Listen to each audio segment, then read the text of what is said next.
Hey, it is Kevin here with BombBomb, and in the webinar you're about to watch, we talked all about conversion. So often we focus on how many leads, how many website visitors are we getting, and we don't talk enough about what happens with those people and are they getting to the place that we need them. We had a very special guest, the author Anna Mace of the book There Are Two R's in Conversion. You can find it on Amazon. It's an amazing book, and she really helped us break down our website effectiveness, using video in the process, and also making sure that we're using key metrics to analyze that we're making the right choices for our clients. Take a look.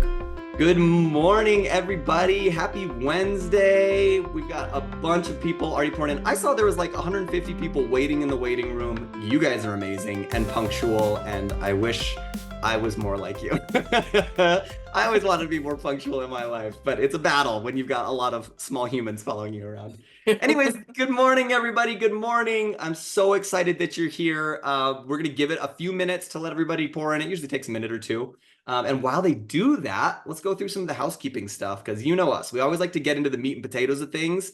We don't like to sit and just talk about ourselves for the whole time, because I know how annoying that is on a webinar. So first and foremost, I want to throw chat out there. You can see there's already some people chatting. Beth Ellen, you're here all the time. Harley J, he was one of our co-hosts a couple months ago. They're already in there throwing some chat stuff in, but throw in where you're joining us from. We have an amazing guest from outside of the US that I'm going to introduce in just a second here. So if you're not in the US, I want to see that too. I already see Alberta. We got some Canada. We got a couple people. So do we have anybody in the Europe region? Let's see if we've got anybody at the nighttime over on that side. But throw your chats in there. We are all about communication in these webinars. It's not just about talking head Kevin, everybody come listen to him. We really want it to be a conversation because we learn from you guys as well as part of our community. So throw stuff in chat that you think would be really cool and helpful for anybody. Things that you've learned in this process, please throw it in there. We also have Q&A. If you look at the bottom of Zoom, most people know these things now, but Q&A is really good for really poignant, specific questions that you're like, I know I'm not the only one that has this. I don't want them to miss it.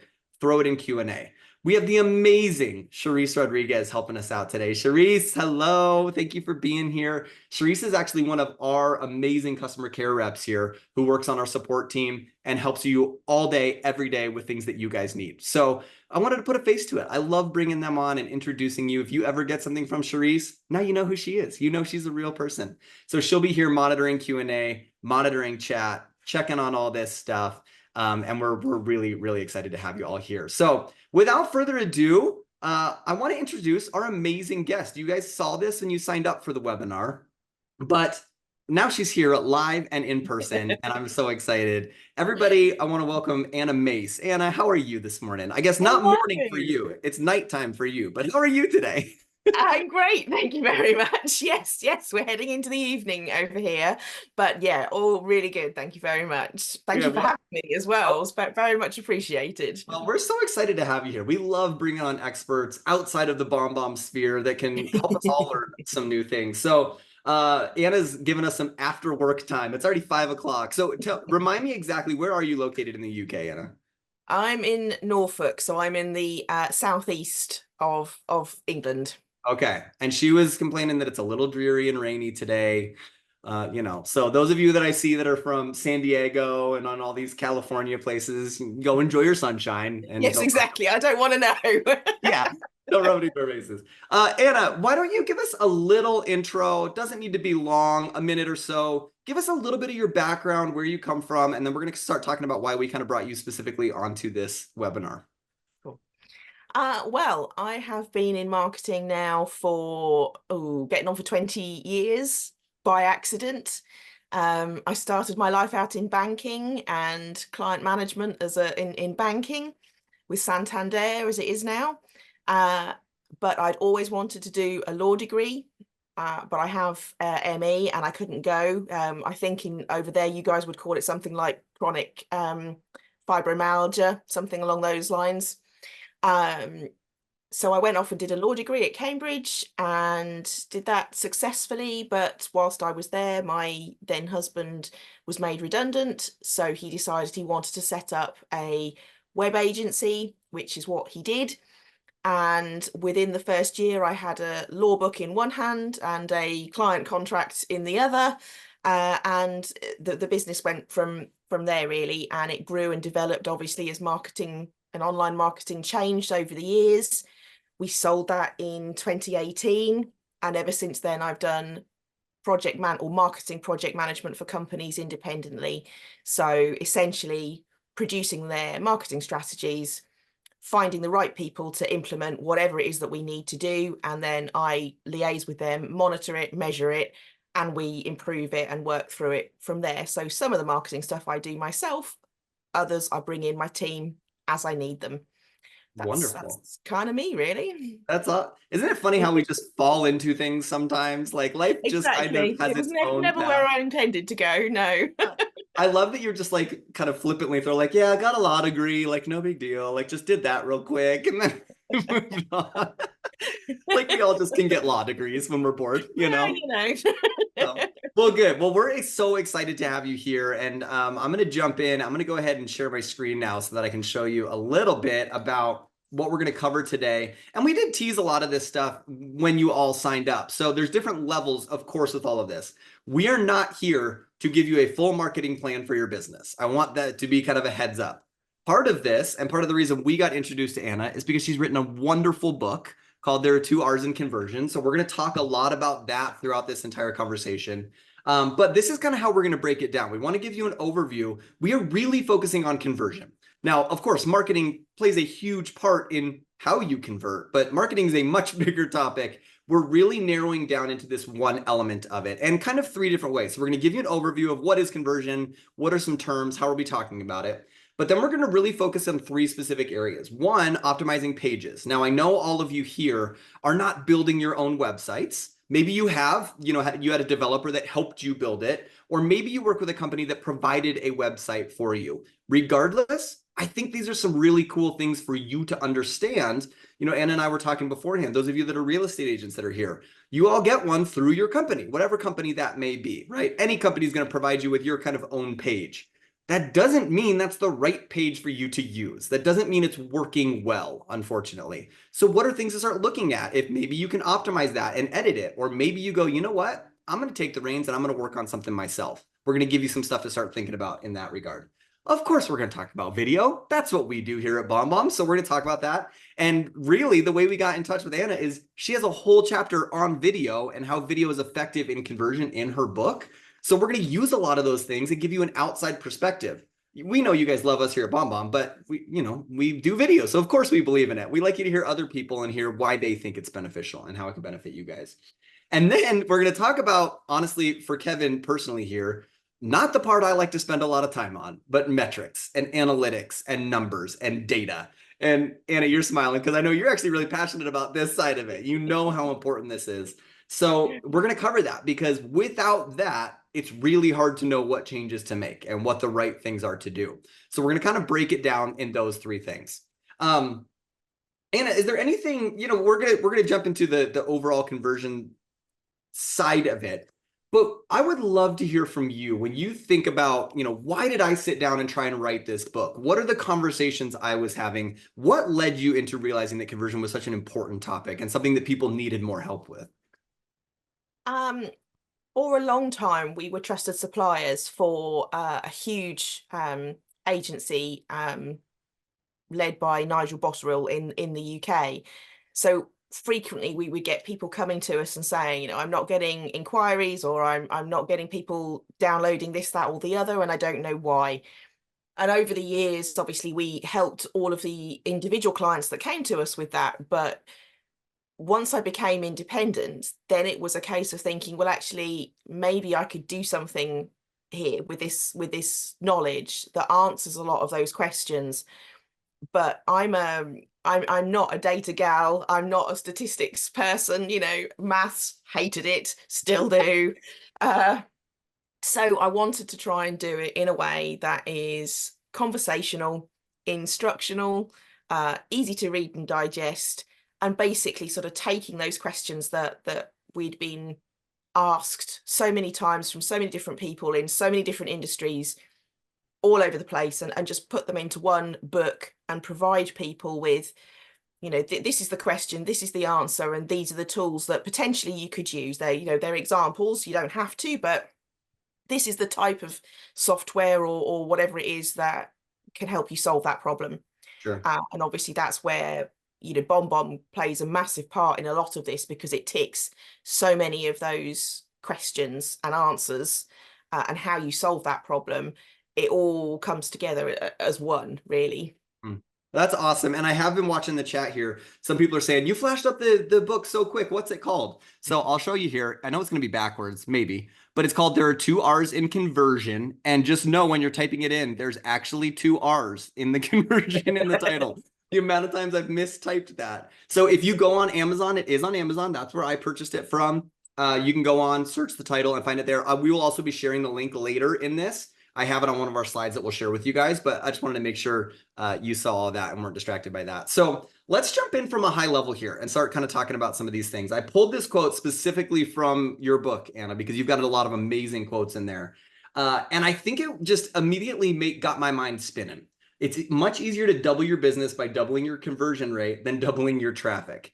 This is going to take us into a conversation that we're going to get into, but I think it's an easy trap that a lot of us fall into, is like, especially when we think of a sales funnel, right? We all kind of know the basic sales funnel. You drop a bunch in the top and some trickle out and become customers. That's very simple, but you know, that's the general rule of thumb.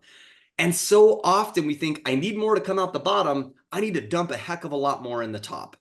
And really, you kind of counteract that a decent amount with your philosophy on this, with the conversion philosophy on this. Is that something you saw a lot of? I know you've worked with some bigger companies, some really reputable companies over the years you've been doing this. Were you seeing that philosophy play out in those larger companies as well? Yeah, I think the temptation is always to go where you think you're going to make the quickest buck, the easiest way to do it. And so for most people, that's to run along to run along to the nearest pay-per-click company, you know, Google Ads, whatever it might be, give them a load of money and then say, I want my customers. But it's only one half of the story. And so you can spend an absolute fortune on driving traffic to a website. But if you're failing to look at the conversion rate, you are wasting your time and potentially an awful lot of money as well. It's a two-horse race. So I think it's so important that you look through your website carefully, analytically, to say, have I got the things on there that are going to make people buy from me? And when you're confident you have, that's when you can start to potentially increase the amount of traffic that comes through to it. And it's, you know, so much more complicated than that simplistic version. But in essence, that's what it boils down to. Well, and let's go back. I kind of jumped a little bit with the quote because I think I'm sure we're going to talk a lot about this concept back and forth throughout a lot of our conversations. Let's give people a baseline of what are we talking about specifically with conversion. I pulled this, again, a quote from the book. A lot of the stuff you guys are going to see, she made my research for this really, really easy with this book. But what is conversion? And a term you're going to hear is, I'm always big on, I don't want to throw out a bunch of terms and things that nobody knows what they mean, because that drives me crazy when I'm Googling half the time I'm at a webinar. So if you hear CRO, or what that stands for is conversion rate optimization, essentially what we're talking about is, it's the process of improving a website's performance with the ultimate goal of increasing the percentage of visitors who take a specific action. That can be anything, right? Such as making a purchase or filling out our contact form. Simply putting, it's turning visitors into customers. So I think when I was starting to think metaphorically and thinking about the funnel and those sort of things, the traffic is what's being dumped in the top. Conversion is how effective is the funnel itself? How specific are we making this? How detailed is that getting? And that's really where I think some of this philosophy comes into place. You just mentioned we're always going to take the easier route. Of course, that's human nature. We want to do the least amount of work with the most results. That's always kind of inadvertently what we go to. However, is that the best way to do it? You talked about analyzing your website versus giving Google more money or giving somebody more money to bring more leads. Well, I'll just go pay them a little bit more money right now and see what happens. That feels like the easier thing. And it sounds like you've seen that from larger companies all the way down to some of the people you've been working with, even in the small businesses. Yeah. Yeah, absolutely. Absolutely. Yeah. And it's even more important for smaller businesses because they potentially don't have the spare cash to just be able to shove more at the top. It's so important that they get their conversion right, because every customer or every person that goes in the top, they really, really need to do their best to convert to come out the bottom. Yeah, because you can't pay for all the leads, the hundreds of thousands of people that are stumbling across your website. So, all Yeah. right, so let's go through and I want to keep running through a couple of these terms, and then we're going to start diving into the actual page stuff that I'm just dying to get into, but I want to introduce some of these things. Value proposition. This is something you introduced in the book. I think a lot of us have probably heard this term to a degree, but I think it's really important and integral. And you talk about this with personality, with really being your brand and what you are representing. So what you or your brand offers and how it solves a specific problem or meets a need of your target audience. So I'm just going to introduce that. We're not going to dive into brand proposition quite yet, or value prop, excuse me, but know that when we talk about that, this is going to be integral to how you build your website, how you're following up. If you have not spent time thinking about what your value prop is for your individual business, also, I want to clarify, if you are a realtor and you work for Remax, Remax's value proposition is not yours. There is something that you connected with. So it doesn't mean that they cannot intertwine. But Kevin Andrews from Colorado Springs, as a realtor, is going to have a different value prop than Charisse Rodriguez in Virginia, than Anna Mace in Britain. Even if we all work for Remax and believe in the same kind of the hierarchy there, we're going to have different things that drive us, that help us work. Keep that in mind. Even if you work for a big company, if you work for a big banking company, a financial company, lending company, it doesn't matter. Find what connects you to that company, but also spend time on your personal value prop there.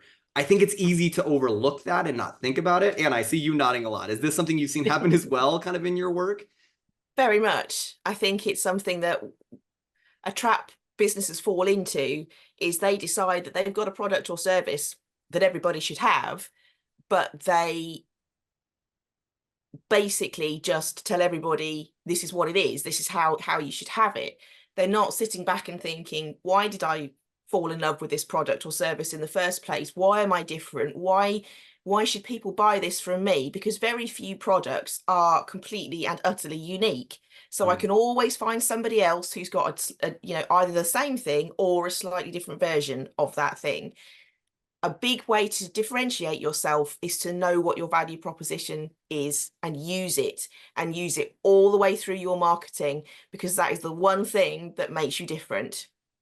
Now, I'm showing here right now kind of an overview of the book. This is how she breaks down conversion and what they represent so that you all have an idea of what that looks like. I would argue, and tell me if you think I'm wrong on this, please, Anna, that value prop, really understanding your brand, should be step number one. Because I feel like without that, it's really hard to analyze and think about and do it. I mean, I look at the C initially. How do I work on the copy for anything if I don't know what I'm trying to get across? Would you agree with that? Disagree with that? That value prop is item number one. You've got to get some grasp on that before we can start analyzing much of the other stuff. That falls very much into that first chapter, C for copy, because generally speaking, that's where most people start when they're thinking about marketing, whether it's for web, landing pages, adverts, it doesn't matter. You've got to write your material first. Sure. So the branding proposition and how to think about creating your branding proposition, if you haven't got one, or defining it, is all written into copy, because then you literally take that and it becomes part of, when you get to O for objection beaters, how are you going to make sure that the way that you tell people that your product or service solves their problem, how is you going to do that in your own way? Everything literally falls around that brand voice that you've got, how you're talking to people, that tone you're using, how it's meeting the needs of your audience. I love that you brought up voice. I think that's something we talk about a lot, is how do you not just sound robotic? Especially, we did a webinar last month on AI stuff as well. A lot of us can use AI for different copy things. That does not mean you just throw it in, copy and paste. You've got to make sure that it's representing you and you're reevaluating it and you're putting your voice and your tone and those sort of things in there. So if you have never done that, this is takeaway number one. Do that. Start thinking about, what is our value prop? What do we offer? What do we solve? How are we different from the other people doing what we do? What makes us tick as a person, as a company?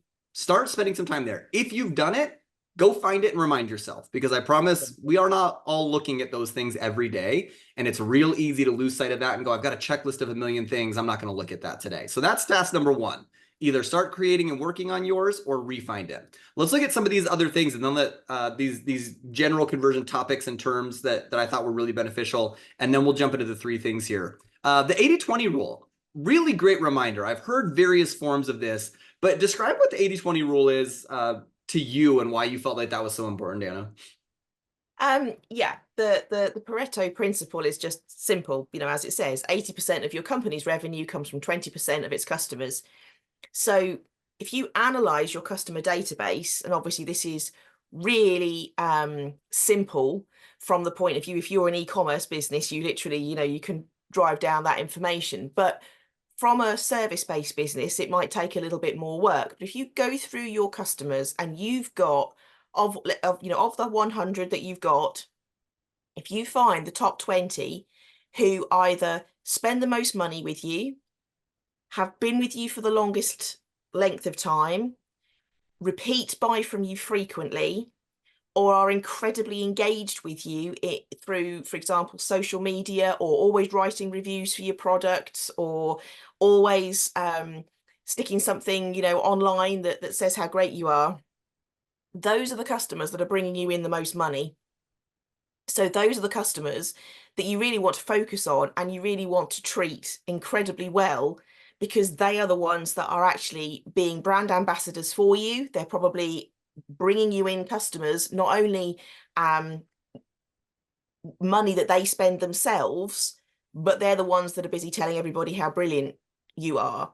Mm. So if you treat those incredibly well by making sure that your content, when you talk to them, is very personalized, again, where BombBomb comes in brilliantly for that.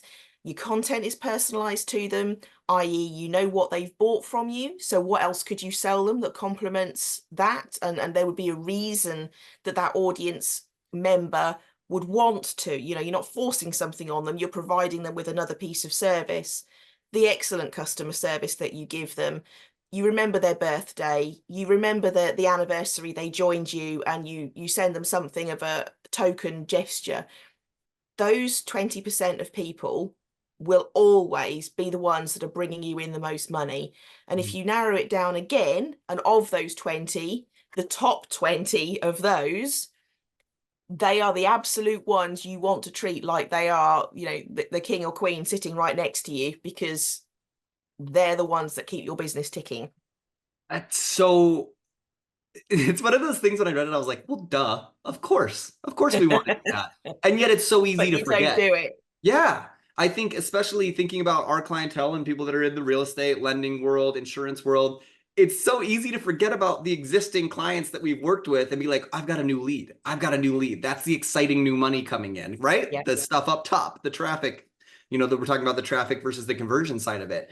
I don't know why that always feels flashier and more exciting, but man, I think it's so important when you're thinking about your value prop, your brand voice, also be thinking about what is your ideal customer profile? Who are those people, that top 20 of the 20% that are coming back, that are our champions for our company? How am I writing to them? How am I treating them? How am I looking out for them? Because guess what? I mean, Charisse, you'll laugh at this. It's impossible to keep everybody happy. I point out her because she works on the support team. So she gets the people that, oh, this isn't working. This is broken. I'm upset about this, right?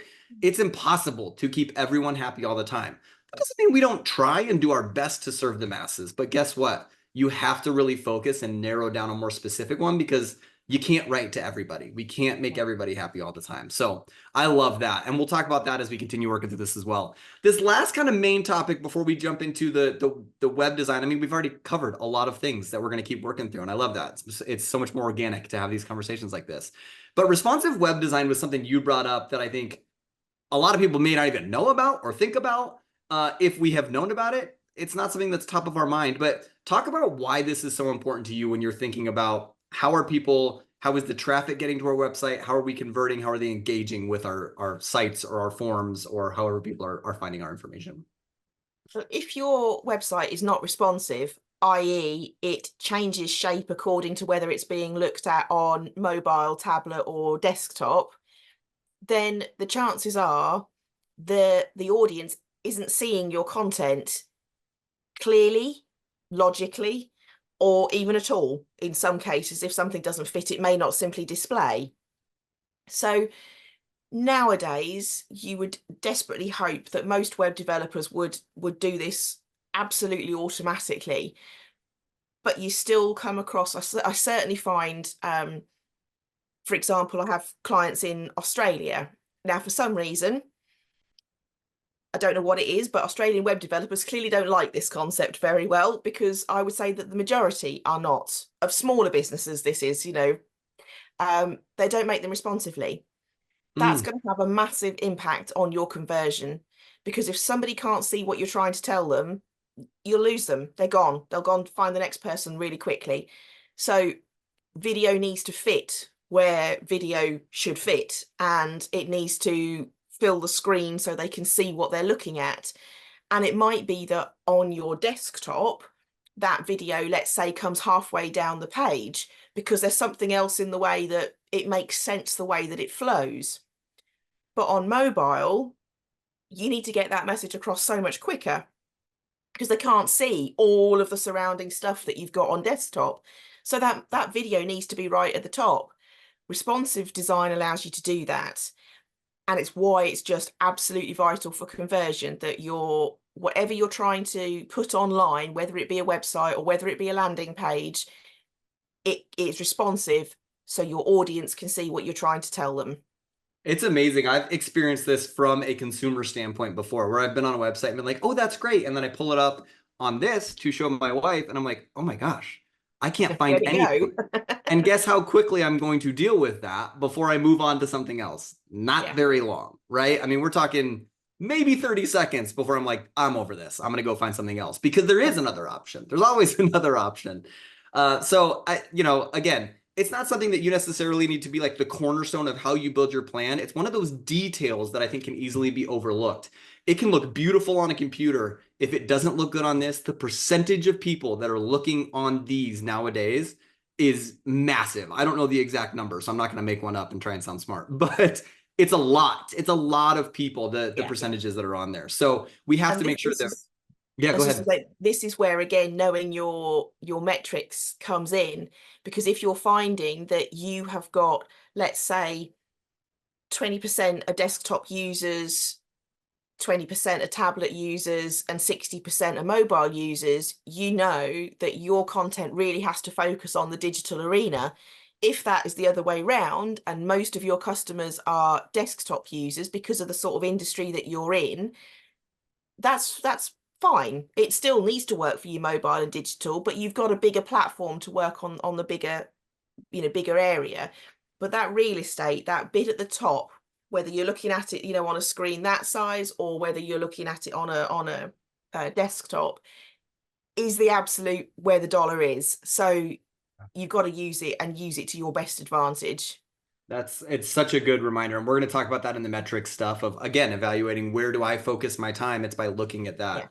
One quick note, and then we also have a Q&A that I want to throw your way before we jump into all of this, is one quick thing. Those of you that use BombBomb that are here, we do this automatically for you. So we adjust your video size. We adjust if you send emails out of the BombBomb system, if you have one of our BombBomb Plus or higher subscriptions that you're actually emailing and designing, we automatically build the coding in there to adapt for mobile responsibility. So just know from a BombBomb perspective, that's stuff that we help you with. You don't need to stress about that from our perspective. I just wanted to alleviate any of those fears of like, oh shoot, I need to double check it on everything. We got you as far as that stuff goes. The question that I think came up, it was about the Pareto principle, the 80-20 rule that we were just talking about. Tatiana threw in there, and I think there's got to be more people that are feeling this way as well, of totally get it, but what about when you're starting out? What about when you don't have your clients to look at? When you don't have that 20% yet? She's launching an interactive course, but she doesn't have the engaged audience yet. How do you start to kind of evaluate that and think about that from how you're starting to build your copy and that content? Well, I would go take you several steps back. If Tatiana's created a course, then she must feel like she's answering the need of a specific group of people. So if you know who that specific group of people is, you can then, so you've come up with your customer avatar, if you like, you can then go and find out where they hang out. So let's, for example, say LinkedIn for ease of a choice. If they're all hanging out on LinkedIn, you can start finding the people that fit your profile. And then you can use the information that you can see within that to say, is this going to be the sort of customer that is really going to grab onto my course?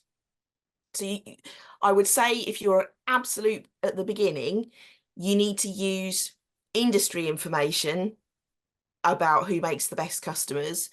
And then perhaps you must have done some research, as to why this course is needed. You could use that information to really hone down onto who you believe will be your top 20%, and then focus all of your customer service, your messaging and everything to that perceived ideal 20%. And then you'll find that as you build up your customers, you're as close as you can be to believing you're hitting the right area. As people come in, you'll start to see whether you've got it right or whether you need to tweak it or change it a bit. I think that's such a good rule, is you built this course with a belief that it was good for people, that people needed it. Who are those Yeah. people that need it?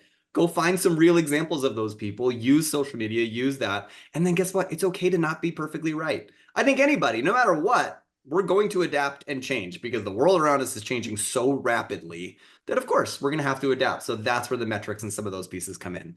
So Yeah. let's start looking at optimizing our pages for conversion. Let's start looking at that level. Here's some of the things that we talked about. We've talked about copy a good amount on this. The one bullet point I think that we haven't necessarily touched on is the customer focused communication. The idea of less about us and who we are and more about them and what they need and the solutions that we can provide. I think that's a really, really amazing topic that we could spend some more time on. We've kind of hit the personality and the brand message and who we are. So we've expanded kind of organically through a lot of these. So would love to hear your thoughts on the customer focused communication side of it. And then would love to talk a little bit about the navigation side as well. Of when somebody's looking at their website, what are some of the just most important things, whether I included them in my bullet points or not? You take this where you think is right as the expert here of kind of those two pieces. So you take that however you want to, but would love to hear your thoughts on those pieces there. Okay, well, in terms of customer focused communication, this goes straight back to your original brand proposition, knowing who your customer avatar is. Once you've got those things nailed, then no matter how you are communicating with your audience, think how you can talk to them personally. So emails with somebody's name in the subject line have greater open rates than those that don't. If you open up your email and there's a video in it, and it starts off, "Dear Kevin," you know that at least they're talking to you. Also, if you've done your homework and you know who your real customer avatar is, you know that Kevin then has a problem. You know what the pain points are, you know what the agitation is. You can use that communication to have a conversation with him, tell him you understand all of his problems. Oh, and then by the way, I've got a solution, and here it is. But you can be completely personal to them.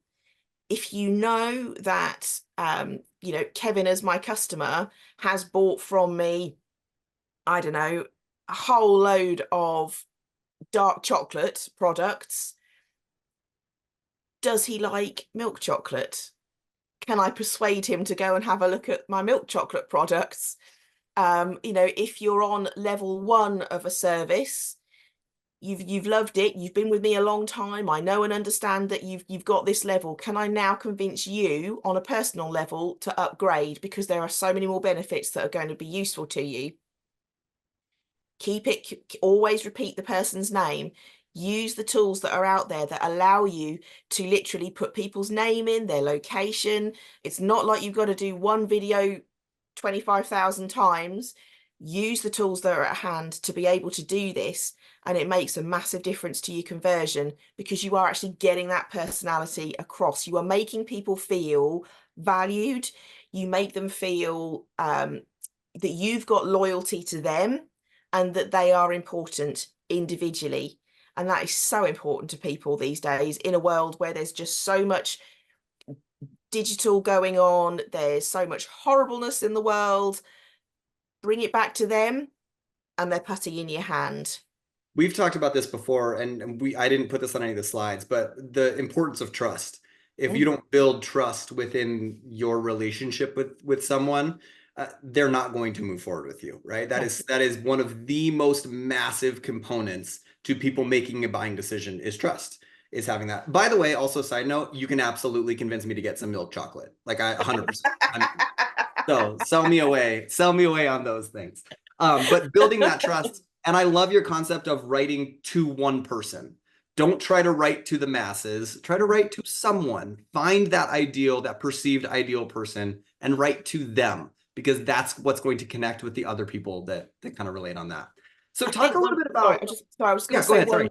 one really important thing is also to remember that once you've found your customer avatar, it doesn't have to be that for the next 100 years.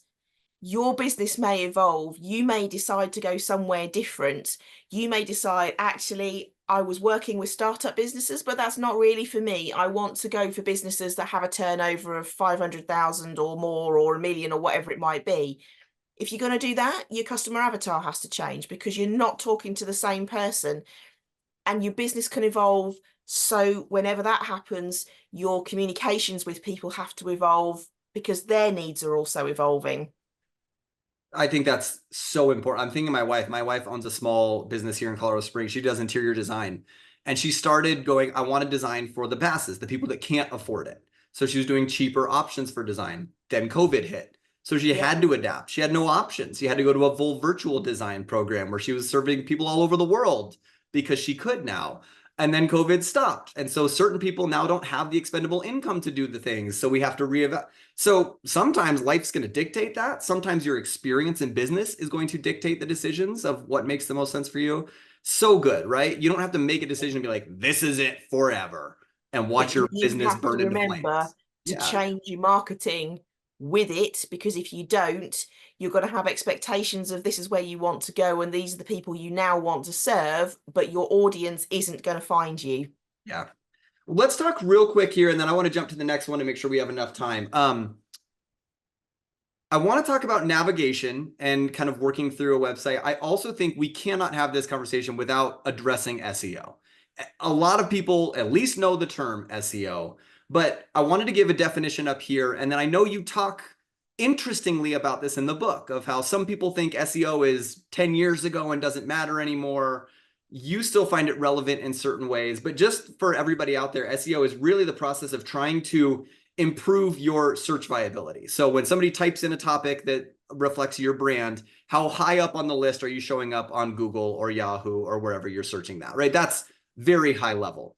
You've Yes. kind of adapted this and adjusted it, and there's kind of a new philosophy around it of the way those algorithms are working. So again, we're not going to get into a 20-minute discussion on SEO. I know we could do a whole hour probably on that, but how are you looking at this? It's as something that can't be overlooked. How are you kind of seeing it in today's environment?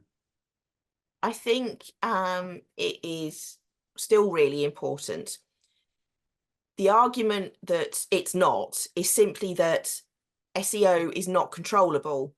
You've not got control over the audience, what they're searching, whether you're coming up, and your big players, your Googles or your Yahoos or whatever, can change their algorithm overnight and you can lose your entire Hmm. following. However, I'm sorry, that's where your pay per click and your paid advertising comes in, because that is controllable.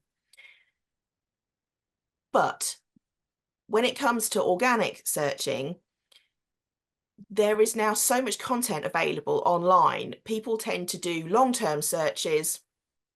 How do I, how can I, whatever it might be. That's where you can use your content on your online presence to bring in and attract customers. Because if you make sure that you've got plenty of content on your site that answers the questions people have got, whether it's in video form, whether it's in written form, or both is the ideal option, you've got more chance of bringing people into your domain. Hmm. People also have a habit of trusting organic social or organic SEO results more than they do pay per click, because they know that that's not been paid for. So again, when you're writing your content, if you're doing it from a personal perspective, you're writing to your customers, you're talking with them, not at them, and you're including them sort of how your world solves all of their problems, so you bring them into you. SEO plays a big part in drawing those people to you and then allowing you to keep them. I think what I heard, again, I'm just thinking as out of the marketing world as possible. How do I simplify this in my brain as much as possible? What I heard is the intentionality, finding your brand voice, working on your copy, really answering the questions, knowing those things, and building a website that holistically is a good experience for people is now what is improving your SEO. It's way less of the trick stuff of 10 years ago, where it's like, I'm Absolutely. going to hide all Yeah. these trigger terms and do all this Yeah. stuff just to try to get higher. Yeah. They're Don't smarter than that bird now, right? stuffing, all the black tricks, black hat tricks, and all those sorts of things, asking somebody in India to create 3,000 backlinks in 24 hours, all of that kind of thing. No, that SEO's long gone. Now it's about it's a sort of people focused, people centric. And if you get that right and you keep content flowing through your site, like blog posts or vlogs or anything where you're bringing that information in, I always say to clients, pick a question. If you've got a list of questions, customers have, there's always a problem and then there's an answer. Do a blog post on each of those questions. Put it in your title, because if that title is what the long term somebody searches, and your article very well may come up. Now you've got them, as long as within that content you've put some links somewhere that gets the customer off to the relevant information within the site or to the product or whatever it may be. You've got them. So use your content to make search engine optimization work for you. It's so good. We talk about this a lot from a video perspective of FAQ videos, frequently asked questions, right? One of the biggest things when people ask, like, well, what videos do I record? As you're having conversations, get your notepad out and write down, oh my gosh, I've been asked this question before. I know I've been asked this before. And just make a list. That way you're not sitting at your computer trying to go, I need to write a blog or I need to record a video going, what am I going to talk about? I don't know what to... The work is done for you by having real conversations with people. And then including that, I love you talked about in video form and in text form. All of that stuff is going to kind of help you in the long run. I think that's so wonderful. I did pull a quote here that I just thought was interesting about SEO and really backs up a lot of the things you're talking about. It's no longer about stuffing keywords and attempting to trick Google into ranking your website.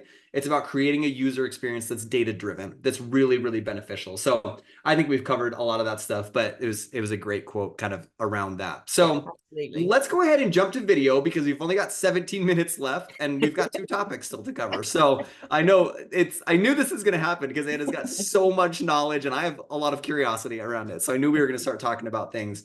But let's talk about the video side. So obviously video is a whole chapter in your book in conversion. It's the V.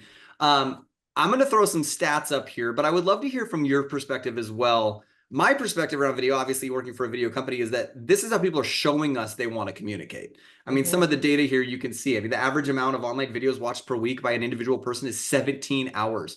The funny thing is, and I'd be curious, anybody throw it in chat here, a lot of times when I throw that up, people are like, amateurs, they only do 17 hours.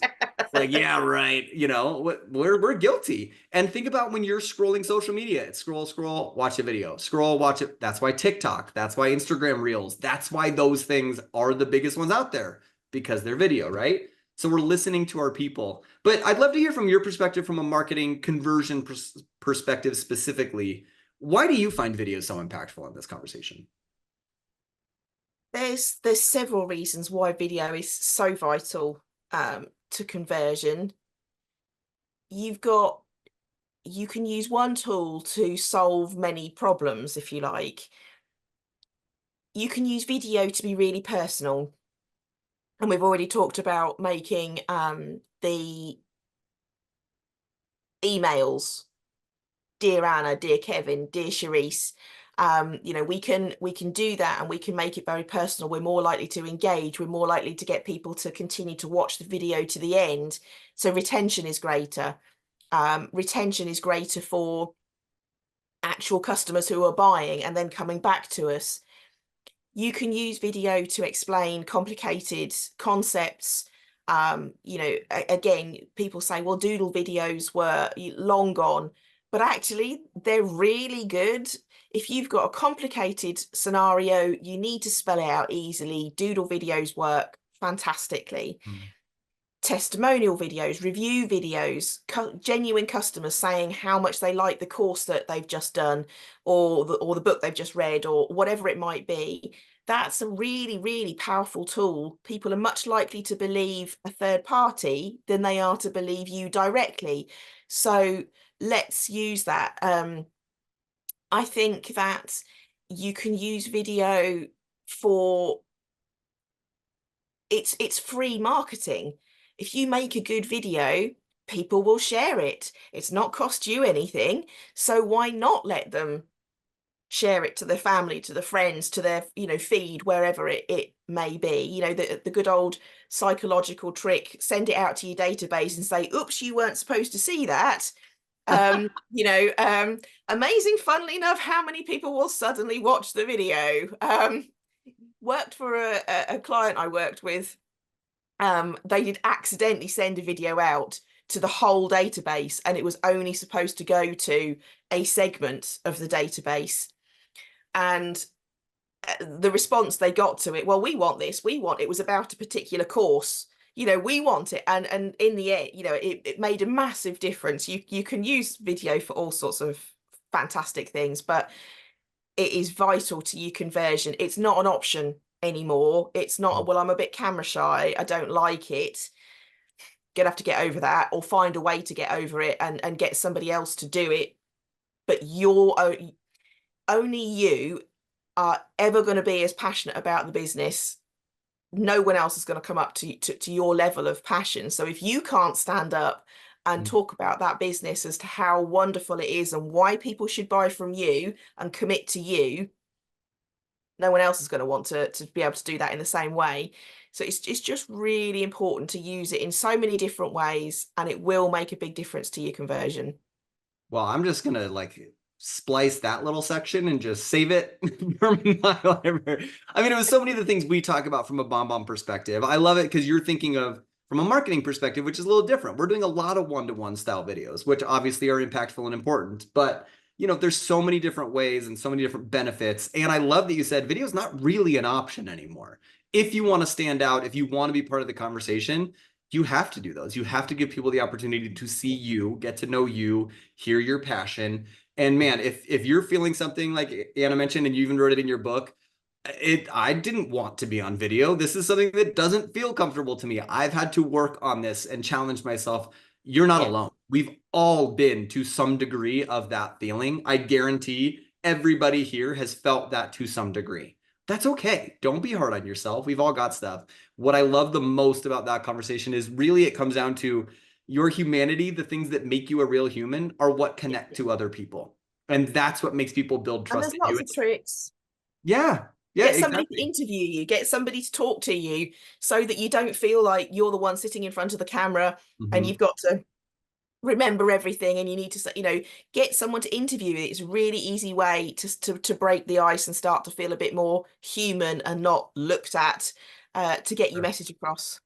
Well, and I threw up some best practices here. These are things that Anna touches on in her book, so in line with things that we talk about as well. So take a look at these. Don't feel like you have to do all of them in every video. You're not going to. That's okay. But there's some really, really good things here of just, mobile friendly, right? We were talking about that with the website. Make sure the videos are as well. I love that you touched on using a video hosting platform. Really, really important. And not that YouTube is bad at all. YouTube is a great resource. But you touch on in the book, are you okay having other people's ads show up on your website? It's going to happen now. That's kind of how YouTube is building its revenue, by having 3 ads play before every video that you want, right? So these are things to think through. There's a lot of options. Of course, BombBomb could be one of those. I use BombBomb to embed on sites all the time. And I'll show you an example of what that tracking looks like in those things in a second here. But test. Have people watch your videos. See how people are reviewing them, optimize them, improve on them. Don't record it and leave it for 5 years, just like everything else we've talked about. stay on top of this stuff and kind of track some of its success. Anna brought this up when we first met, and it's also written in the book, an example of the power of what a video can do. Now, this video, I'm going to show it to you guys here. You may have heard it. It was a viral video years and years and years ago, but it's for a company called Dollar Shave Club, and it was right when they were first starting out. I'm not even going to explain a lot. I did put a little asterisk at the bottom. There are a few curse words in this, so I apologize. I hope those don't offend anybody, but watch the video as a whole. There may be a little delay through Zoom with the audio, so I apologize for that. It's about 1.5 minutes long, but I want you to see this as to see the power of what it can be to be uniquely you, know your voice, and then the results that that can bring with it. So watch this as an example of that. Hi, I'm Mike, founder of DollarShaveClub.com. What is DollarShaveClub.com? Well, for $1 a month, we send high-quality razors right to your door. Yeah, $1. Are the blades any good? No. Our blades are great. Each razor has stainless steel blades, an aloe vera lubricating strip, and a pivot head. It's so gentle a toddler could use it. And do you like spending $20 a month on brand name razors? 19 go to Roger Federer. I'm good at tennis. And do you think your razor needs a vibrating handle, a flashlight, a back scratcher, and 10 blades? Your handsome-ass grandfather had 1 blade and polio. Looking good, Pop-Up. Stop paying for shave tech you don't need. And stop forgetting to buy your blades every month. Alejandro and I are going to ship them right to you. We're not just selling razors, we're also making new jobs. Alejandro, what were you doing last month? Not working. What are you doing now? Working. I'm no Vanderbilt, but this train makes hay. So stop forgetting to buy your blades every month and start deciding where you're going to stack all those dollar bills I'm saving you. We are DollarShaveClub.com, and the party is on.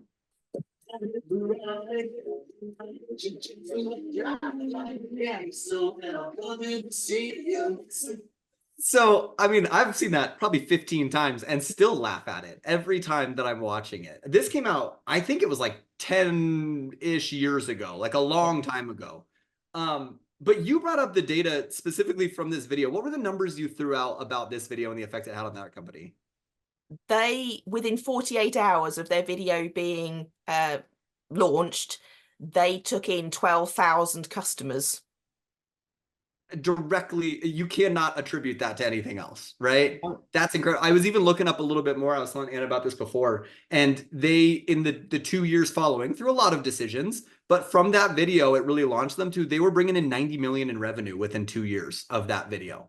Now, does that mean one video is going to do that for everybody? No, we all want to be viral. We all want to go. No, certain things have to align. But what I love about this is, to me, it's the power of them understanding themselves and going, we know who we are. We know who we want to be. We're going to put out a video that represents that. And we're going to attract the people that are going to think this video is funny. They're going to enjoy that.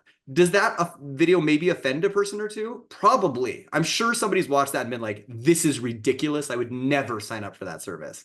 And they were okay with that. They were okay focusing on their 20% and their perceived ideal. So I think that's amazing. All right, so let's jump into metrics here. Big topic for about 6 minutes left. By the way, for those of you here, we will send a recording out to this. So if you need to jump at the top of the hour, we might go a few minutes long. We will always send you a recording, so that will be coming your way. Thank you for being here if you do have to jump. Otherwise, we'll keep talking for a little bit and just make sure we get, through the topics we want. But I want to touch, I think, not most importantly, but very importantly, on website metrics. I think this can be a very overwhelming topic to think about. And I'm sure a lot of people are sitting here going, I don't even know how to find that. I don't know what to look for.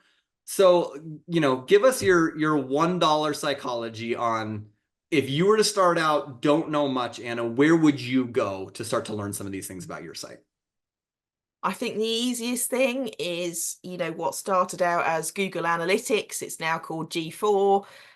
It's the same thing, but it's easy to implement. And if you don't want to do it, your web developer will do it for you. That's not, that's not the difficult thing.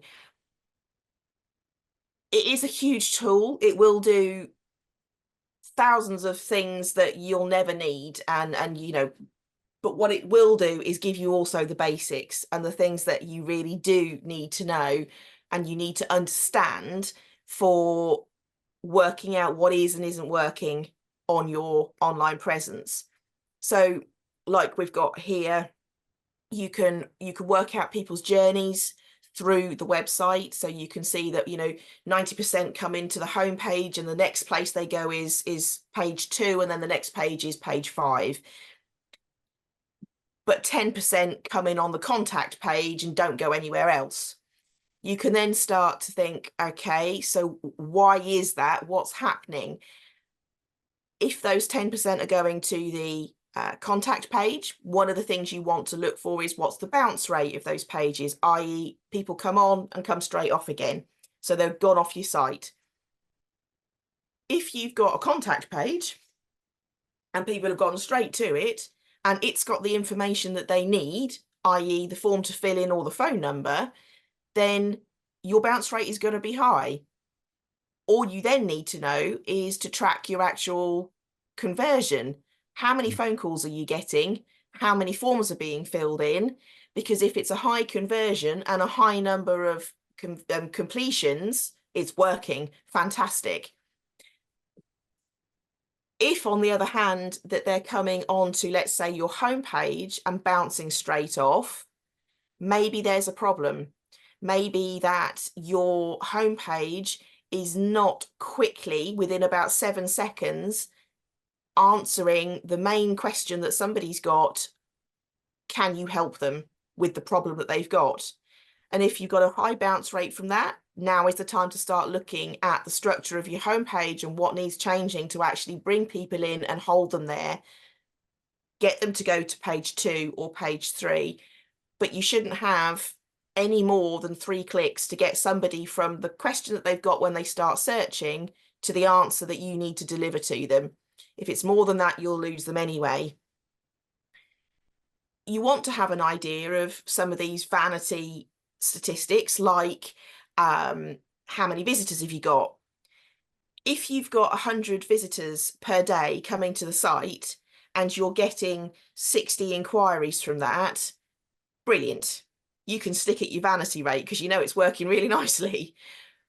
But actually what you then need to know is the next part in the sequence. You've got 100 visitors.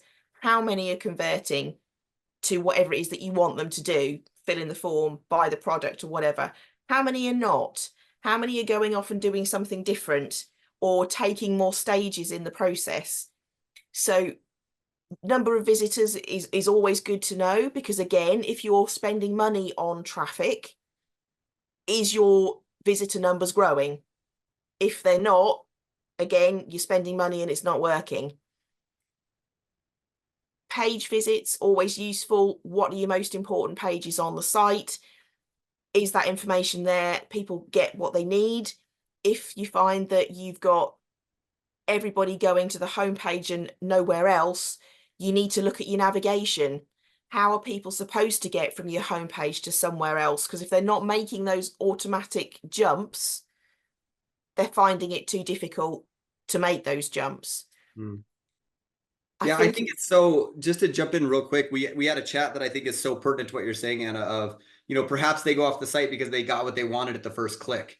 That's something you mentioned to me and go, okay, it's easy to go, I want a low bounce rate. That's an easy assumption to make. Yes, we do. But if all they're looking for is, I need the phone number, I'm going to call it real quick on my phone, that's okay. We don't want them to dilly-dally and get lost on our website. We want them to call us. So I think that's what I've heard you say a couple times in our conversations, Anna, is this idea of you really need to know what you want them to do. What is your call to action? What's the button? What's the phone number? What's the form? Where am I trying to get you? If you're e-commerce, am I getting you to click into the shop? Whatever that may be. You really need to define that, because that's clearly going to define what metrics should you be measuring. You don't want to be upset about your bounce rate if everybody's getting to your phone number and calling you right away. That's fine. That's okay. Maybe it's designed that way.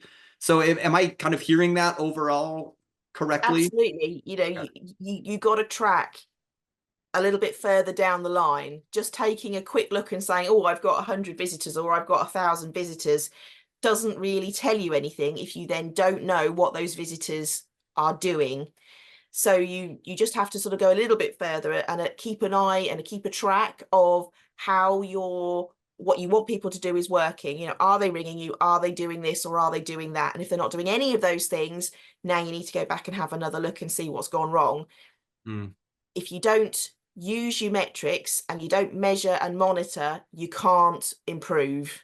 Yeah. And I think it's important too to expand onto the video piece. You know, with BombBomb as well, for those of you that don't know, you can embed a BombBomb video onto a website. I do it all the time. I mentioned it earlier. It's something I do with a lot of our learning courses and our training programs and our knowledge bases. We bring our videos and put them on there. And then I can come in and look at the data on those videos. This is a video I have on BombBomb Studios, which is our online learning center, if you want to go through courses and things. So you can see this video's got 2,300 plays. I'm averaging a 76% watch, 76% of that video is being watched. And then there's not opportunities for them to like or comment because this is not going out through an email, which provides those opportunities. But then there's kind of this heat map at the bottom where I can see when are people following up. Well, guess what? It's pretty much exactly what you would expect to see, right? It just gets less and less and less as you go through the video. So that's okay. So you can see this kind of content. It's another way to measure, is my goal on that site to get them to watch this video to understand more deeply why they are here? Yeah, it is. But it's really important to have this stuff as well.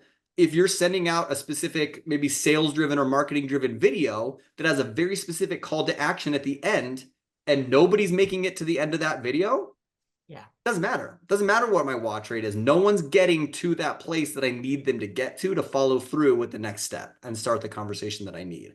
So just know, G4 can be an awesome solution. I did share a link into the chat. If that's something you're interested in, you can read a little bit more about it there. Or of course, you can Google G4 Analytics, and there's lots of content that you can find around that. But know that there's other ways to measure depending on what you have on your site as well. I do want to throw this out there real quick since we're already a little bit past 11. If you're using video in communication metrics, if you're using, well, in any regard, if you're emailing out to people, and you've used several examples over this webinar of those kind of situations, how are those performing? Who's opening those emails? Who's reading them? Who's clicking on links? Who's watching the video that I'm providing?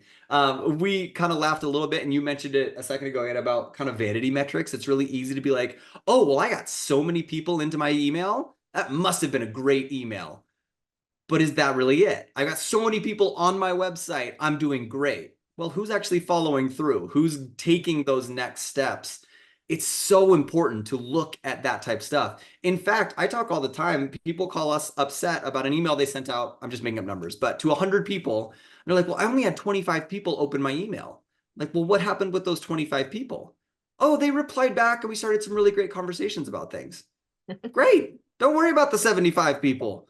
You don't have time for 100 people. You've got time for these people. Let's focus on that because these are the people that are showing interest. They're showing engagement. They're real opportunities.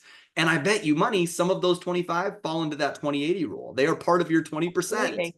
They're engaging. So there's a lot of ways to do that. And of course, just to throw some more BombBomb stuff out there, we do track that stuff for you. You can see open rates, plays, clicks, you can segment, you can create new lists based on a lot of that content. So just know it's not all website. The website's important, but if you're marketing through email, through different messages, you can track a lot of that stuff as well. So I want to show one more quote. Again, pulled it from the book because you have so many good quotes in there. I couldn't help myself.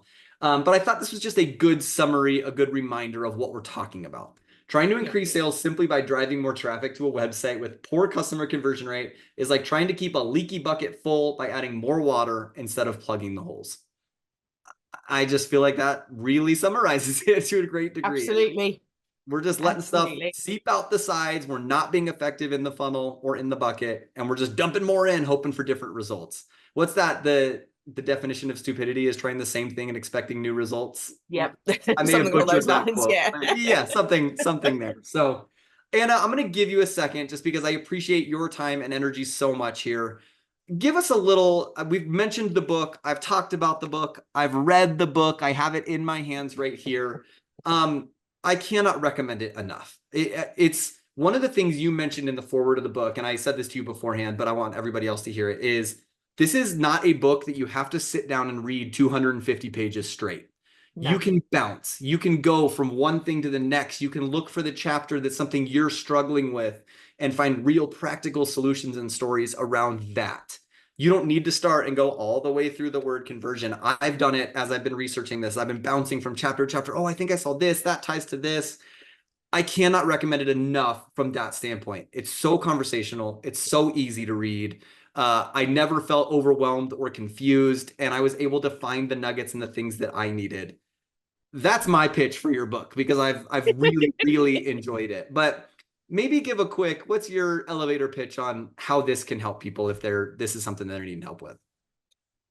Okay, I think whether you've got an e-commerce site or you've got a service-based sort of informational site, there are chapters in here because there are some additional chapters after conversion that relate solely to e-commerce. There is something in here for everybody. Most people will most people will have some of these things in place already, but it's unlikely that everybody's got everything. So the book is able to work as a whole read or work as individual parts, as you've just said. You could dip in and out and it all makes sense from, just on a chapter by chapter basis. It's contained. So I think it's really an instructional piece. You have, this is the problem, this is the answer, here's some examples, here's some tools that you can use in order to solve the problem. It's something that you can easily do for yourself, or if you're employing somebody to do your website or your landing pages for you and you're looking at it and thinking it's not quite right, you can then go to them with a list of X many points and say, please, can you put these in for me? And they will then be able to do that. So hopefully that book will enable you to take control of the conversion of your landing pages and so on. So you then feel comfortable that not only have you got an online presence that works for you, it's then something that the two-horse race, if you like, with your actual bringing in traffic, then it's worth spending the money bringing in the traffic, because you know you're going to make the most out of the people that are that traffic. Yeah, I love that. That's such a good reminder. We've been talking about like, focus on this. Well, great. If this is working, let's get more people in. It's not one or the other. You've got to have the traffic to make the conversion effective, and vice versa, right? So little teaser for next month for everybody. We are talking about, honestly, a continuation of this conversation in how do we get our videos played more often? So maybe we have triggered through all of the stuff we're talking about today that our videos are not getting played to the level that we want, or to the extent or the percentage watched or whatever it may be. I'm bringing in Chris Anthony, who is our inside sales manager. He's been at BombBomb almost as long as I have. So like 6 years, got almost 7,000 videos in his account. He is every day cranking out videos to people. What better person to come on and talk about this? How do we get our videos played? It's not just the video itself, it's the text around it, just like our website. All of this stuff plays together. So if you're interested, hop over to bombbomb.com/webinars. Of course, we'll be sending our emails to invite and send out to that. But just wanted to let you know that's coming up. It's going to be on August 21st next month, same time, same place as we always are. But wanted to give you a heads up for that. Thank you all for being here. I say this every month, and I know it's corny, but you guys are really why we do what we do. We love our community here at BombBomb. Whether you're a BombBomb member or not, we love the people that show up and are vulnerable and are honest and are here as part of the discussion. Brene Brown says something where she talks about, everybody's got input into your life and your problems and all the things you need, but I only want to hear from people that are in the arena with me, that are doing the work. And that's what you're all doing, is you're here trying to learn and grow and doing it all. So thank you for being here. It's such a pleasure to have you here. Charisse, thank you for your help. Always wonderful to have you here answering questions. Anna, I cannot thank you enough. Not only are you incredibly knowledgeable, do you have a wonderful book that I know you've spent hundreds and hundreds of hours on, that's beneficial and going to help a lot of people, but you are also just a genuinely kind and wonderful person. And that goes a long way. So thank you. I was just going to say thank you for having me, but also if anybody wants to have a chat, if they've got any problems, I'm more than happy to have individual conversations with people. If anybody wants to email me at anna@annamace.co.uk, I'm more than happy to do that. Obviously, just bear in mind we've got a time difference, so I may not respond immediately, but I'm more than happy to help any BombBomb customers with anything that they need. What a wonderful offering. Thank you. Right. See, I said she was kind, and then she does that. She just takes it to the next level. So Thank you all so much. I know we're 10 minutes past, so let's go ahead and call this. Have a wonderful Wednesday. Enjoy July, whether you're in 115-degree heat, like some people mentioned earlier, or you're in the rainy coast of UK. Yeah. But thank you all for being here. We appreciate you. Anna, thank you again. Charisse, thank you again. It is such a pleasure having you all here, and we will talk to you all soon. See you next month.